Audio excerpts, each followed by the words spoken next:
Hello everyone. Let's talk about the benefits of fasting.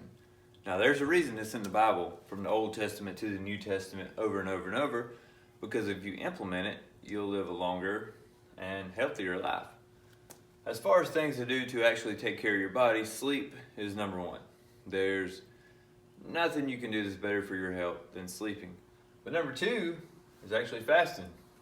And of course, fasting is going without eating. You can still have tea, coffee, apple cider vinegar, vitamins, minerals, stuff like that. I would just leave the sugar out of the tea and out of the coffee.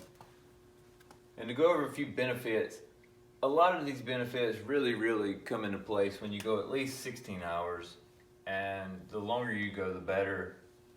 Obviously, to a point, you don't want to starve to death. But 16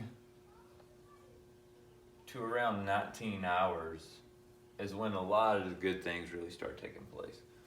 You know, you're going to see insulin go down. Like I said in the diabetes video, every time you eat, your insulin goes up. It's going to be catabolic to you. Your cortisol levels are going to go up. So going through fasting here, insulin naturally will be down, which means your weight's going to go down. And common sense says if I don't eat, I shouldn't gain much weight either. So that's also going to contribute to your weight going down. And with lower insulin levels, you're going to have lower cortisol levels. So your stress is going to go down.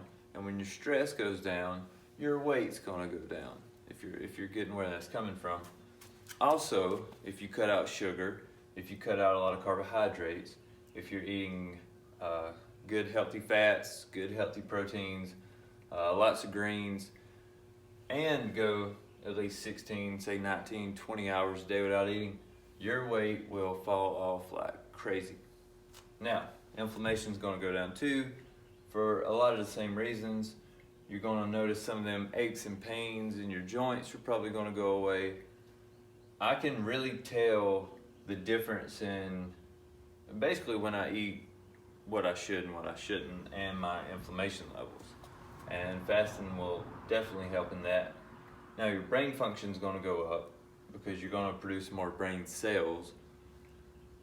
We as humans are not meant to eat all day long. We are not meant to eat 3 meals a day. We are not meant to eat 5 meals a day, and we are not meant to eat to snack all the time.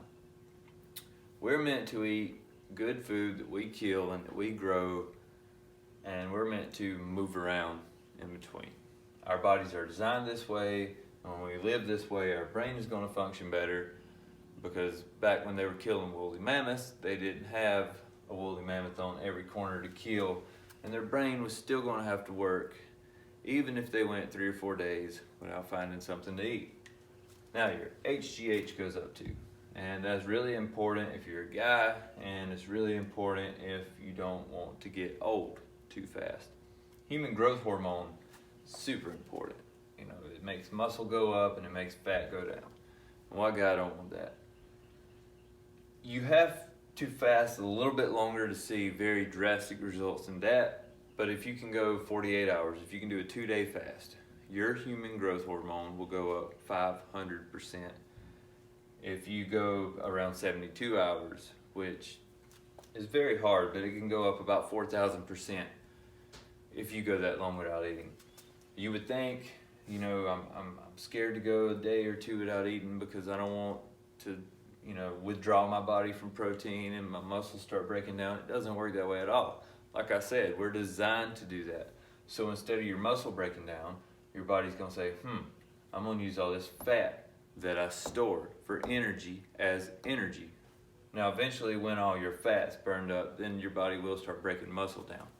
And that's why we see, you know, all the pictures of concentration camp victims and what they look like. It's because they've went, you know, way too long. Obviously they have no fat, but their muscle has started breaking down.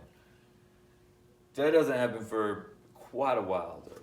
We're not designed to go quite that long without eating, obviously.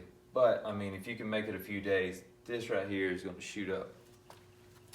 And to get to what I think is the coolest part of fasting is autophagy here. And what that is basically happening on the cell level, and it's your body healing and repairing itself. Your cells multiply, and that's what they're meant to do. And they multiply by getting all the stuff we eat, all the nutrients that's floating around. They grab it, they use it for energy to multiply on and on and on. And as you know, cancer, as most of you may know, cancer is a mutation in your cells. And it's really bad when you have a mutation and they start multiplying very rapidly. That's how people can get in stage 3, stage 4 cancer, not even know it. I mean, we see some people, they may die just in a few months, a few weeks even, after just realizing they have it. This right here is very, very good against that. What it does is when you fast and when you go without eating, it doesn't have all that stuff to grab to reproduce itself. So what does it do? It starts cleaning itself up. It starts repairing broken proteins. It starts getting the mitochondria and the nucleus will start cleaning up their own self to repair themselves to be able to multiply again. So what that does is that cuts down on the chances of cancer, that cuts down on aging very much. You have fewer free radicals, which causes aging, which causes diseases. You know, that's basically, when you hear words like free radicals, your body's living and at the same time your body's dying. It has to die to live. And with your body, with autophagy here, your body's basically cleaning up itself, slowing down the aging process, slowing down that process of diseases. I think that's just super neat. And I would encourage everyone to do some sort of fasting. Now, where you're at in your health depends on how you can do it, how easy you can do it. You know, obviously, if you're not used to it, you're going to get really hungry really fast. That's where you have to be disciplined. You have to be disciplined to say, you know, it's going to be better for me to skip this meal. And what you'll notice is once you start going and actually doing it and taking that first step, that it will get very easier. Very, very easier. And you'll start feeling the benefits and you maybe won't want to go back to living like you do now. Because it's so much better to be healthy. And I hope you all have a wonderful day.